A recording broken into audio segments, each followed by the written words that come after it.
Bonjour Raphaël Vienne, Bonjour. bienvenue dans Smart Tech. Vous êtes le responsable de la programmation IA chez Datacraft. Alors, Datacraft, c'est un club qui rassemble des data scientists pour faire émerger des idées, des projets autour de la data et de l'intelligence artificielle et donc accélérer sur tous ces projets.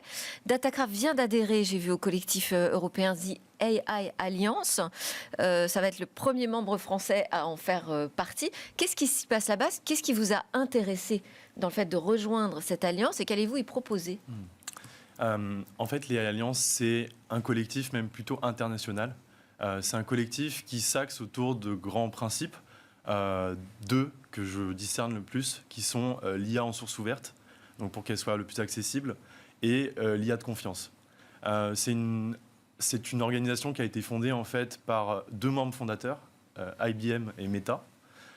Et donc nous, on voulait rejoindre en fait ce groupe de travail pour le plus possible contribuer, notamment dans l'un des groupes de travail qui s'appelle compétences et éducation, Okay. donc qui retrace beaucoup ce qu'on fait chez Datacraft.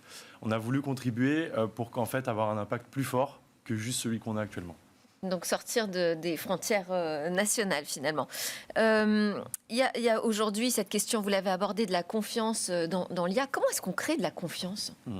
Alors, il y a Parce beaucoup qu'on a de un manières. sujet sur l'explicabilité quand même aujourd'hui qui n'est pas résolu. Tout à fait. Nous, il y a beaucoup de manières par lesquelles on crée la confiance.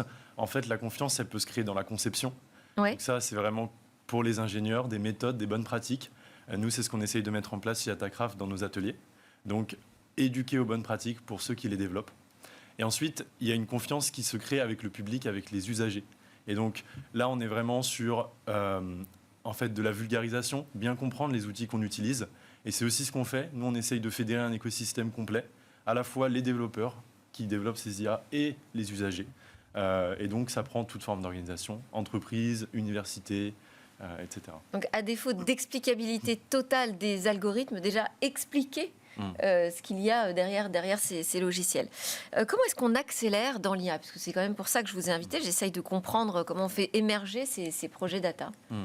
Alors nous, on a pensé un modèle de club assez unique qui consiste en fait à rassembler toutes les personnes qui peuvent constituer cet écosystème autour d'ateliers. En fait, nos ateliers, notre modèle est inspiré de ce qu'on appelle le compagnonnage, qui vient en fait plutôt des métiers artisanaux. Et l'idée, c'est qu'en fait, chacun a sa petite expertise, son petit savoir. On essaye de rassembler les experts qui viennent d'entreprises, d'universités, les étudiants, etc., autour de sujets, donc ateliers pratiques, pour qu'ils puissent échanger entre pairs sur les bonnes pratiques. Il y a quand même cette question aujourd'hui de la productivité qui ressort de l'utilisation de l'IA, de l'automatisation des tâches.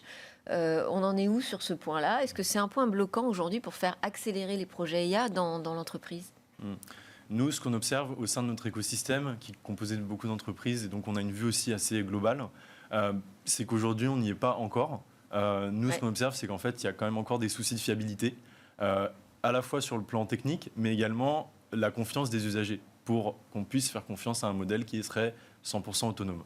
Donc, sur des petits cas précis, on peut y être, mais on est loin de l'aspect très général. Et c'est un frein aujourd'hui pour l'accélération de l'IA en entreprise? Enfin, pour les décideurs, du coup, j'imagine que c'est une question qui se pose. Pas vraiment, de mon point de vue, parce que en fait, les décideurs ne sont pas toujours dans une logique de on va essayer de remplacer tout le monde. Okay. Je pense qu'ils sont davantage dans une logique de comment on peut mieux faire, comment on peut faire un peu plus rapide, etc. Donc on n'est pas forcément dans une logique d'opposition, mais plus de complémentarité. Quels sont les secteurs qui accélèrent le plus? Parce que j'ai vu que vous étiez enseignant en machine learning à Paris Dauphine, dans le cadre d'un master spécialisé sur les marchés financiers. Est-ce que c'est le secteur vraiment aujourd'hui, vous diriez, qui est en pointe, ou en tout cas en grosse accélération sur le sujet de l'IA? Vous avez aussi travaillé dans le secteur de la santé. La santé, c'est peut-être le domaine dans lequel l'IA fait le moins polémique, où on voit tout de suite les effets bénéfiques. C'est difficile à dire parce qu'on a en fait un domaine qui est extrêmement transversal. Nous, ce qu'on voit, c'est que dans nos membres, les entreprises qui travaillent avec nous, il y a de tous les domaines. On a de la défense, de la santé, de l'assurance, le milieu bancaire, financier, les marchés, etc. Donc on a un écosystème extrêmement varié. Jusqu'à maintenant, j'ai rarement vu un domaine où l'IA ne s'appliquait pas. Et donc, voilà, c'est difficile de vous dire dans lequel ça accélère le plus parce qu'on voit des accélérations assez importantes dans tous les domaines. Et vous venez de lancer un escape game. Datacraft. Tout à fait. On l'a baptisé le défi IAGEN dans Paris. Ouais. C'est un jeu de piste en fait qu'on fait en équipe et dans lequel on va résoudre des énigmes en utilisant l'IA générative. Voilà. L'objectif. Comment on participe? Nous, on adore les escape games. Hein. Super. Enfin, moi, en tout cas. Comment on participe? En fait, contactez-nous. On vous organisera une partie. Comment ça se passe? En fait, on constitue plusieurs équipes et les équipes vont évoluer en plein air dans Paris à travers. Donc, vous allez avoir l'occasion de revoir ou voir beaucoup de monuments parisiens et également d'entrer en contact avec notre jeu qui fait revivre pas mal de personnages historiques. Voilà, et vous familiariser du coup avec énormément de cas pratiques. C'est en ce moment? En ce moment, en fait, on a commencé à le commercialiser. À terme, en fait, on aimerait l'ouvrir au plus grand nombre, c'est-à-dire au grand public, que n'importe qui puisse le faire en autonomie le week-end avec les enfants, par exemple. Ouais, ce serait chouette. Voilà, ça c'est notre objectif à terme. Bon, on continue à parler de jeux puisque ça va être notre grand rendez-vous Game Business aujourd'hui dans Smart Tech. Merci beaucoup Raphaël Vienne d'avoir été avec nous. Vous êtes, je le rappelle, responsable de la programmation chez Datacraft.